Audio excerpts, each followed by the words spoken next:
What do pickles have to do with your paycheck? What does a tiny state like Delaware matter to some of America's biggest companies? Why can a machine change your job without actually replacing you? Why is housing so expensive? And why are credit card companies giving you points for spending your own money? These sound like completely different questions. They're not, they're all economics. Because economics isn't just about Wall Street, it's about how people make choice when resources are limited. And once you know what to look for, you start seeing economics everywhere. Today on EconShelf, we are opening Planet Money, a guide to the economic forces that shape your life, written by Alex Mayyasi and the Planet Money team, published in 2026. It's the first book from NPR's Planet Money team, turning more than a decade of economic reporting into stories about the world around us. And we are going to follow the strange stories that reveal the biggest ideas behind our everyday lives. Let's start with something nobody expects: pickles. Imagine you are running a food bank. Someone offers you a huge donation. Great! Except it's 5-gallon buckets of pickles. The pickles are free, but storing, moving, and distributing them isn't. And maybe another food bank needs them more than you do. So, how do you decide where those pickles should go? This reveals a powerful economic idea. Prices can communicate information. They can tell us something about scarcity, demand, and what people value. That's why markets are so powerful. Millions of people make decisions based on prices, and those decisions help determine where resources go. A simple bucket of pickles becomes a lesson in how markets coordinate information. Now take Delaware. It's tiny, but it's hugely important in American corporate life. Why? Because businesses care about rules, contracts, courts, property rights, legal protections. Markets don't exist in vacuum. They operate inside institutions, change the rules, and people change their behavior. That's why economics isn't only about supply and demand, it's also about how creates the rules of the game. Now consider raisins. If your raisins look just like everyone else, why would anyone pay more for yours? That's the commodity trap. When products are hard to differentiate, producers often compete on price, and that can be retail. So businesses try to create brands, improve quality, innovate it, or sometimes change the rules of the market. The lesson is people respond to incentives. Whenever a government, company, or platform changes the reward or cost of something, people adjust. So whenever you see a new policy, ask, what behavior is this designed to encourage? Now look at your phone. It seems like one product, but it's actually a global network designed in one country. Components from several others, raw materials from somewhere else. Factories assemble everything. Ships move it around the world, and eventually, you hold it in your hand. That's globalization.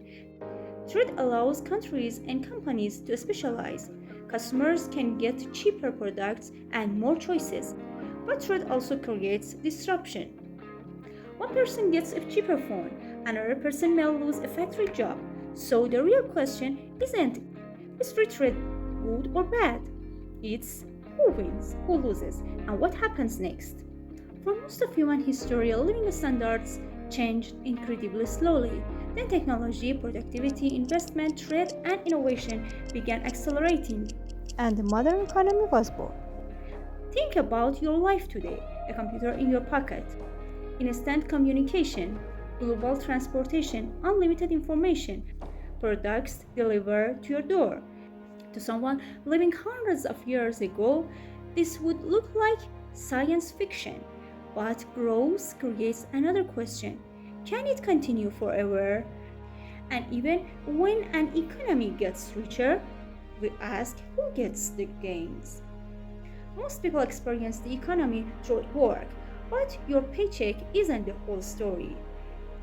There is a huge difference between income and ownership.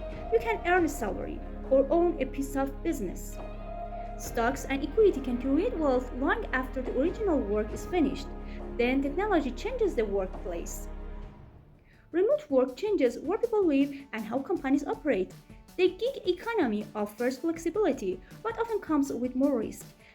And automation creates an even bigger question. The ATM didn't simply destroy banking jobs. It changed what bank employees did and changed the economics of the industry. So when AI arrives, the better question isn't will AI replace me? Ask how will AI change the value of what I do? And then planet money takes economics somewhere unexpected. Dating apps or markets. People have preferences, limited information, limited time, and someone has to design the system. Who do you see? Who gets recommended? What information do you get? That's market design. And it reveals something important. Markets don't simply appear. Rules shape outcomes. The same idea applies to opportunity. Where you grow up can affect your education, income, jobs, and future. So inequality isn't only about how much money people have. They're also about what opportunities they have access to.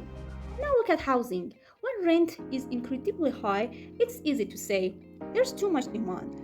But economics ask, why isn't supply responding? Land is limited, construction is expensive, regulations can restrict development, local rules can make it difficult to build where people want to live.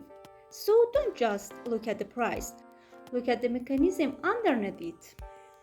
And childcare gives us another example. Technology can make phones dramatically cheaper, but childcare still requires human attention. A caregiver can't simply double the number of children they care for without changing the service. That's why some services stay expensive even as the economy becomes more productive. Now we get to money, and one of the strangest lessons comes from baseball. Bobby Bonill's famous deferred payment contract became a joke in sports. But economically, it teaches something serious. A dollar today isn't the same as a dollar years from now. Money can earn returns, it can compound. That's the time value of money, and it matters for investing, retirement, and almost every major financial decision. Banks depend on something more important than money: trust. They lend and invest money rather than simply keeping every dollar in a vault. So when confidence disappears, the system can become unstable. Insurance works differently.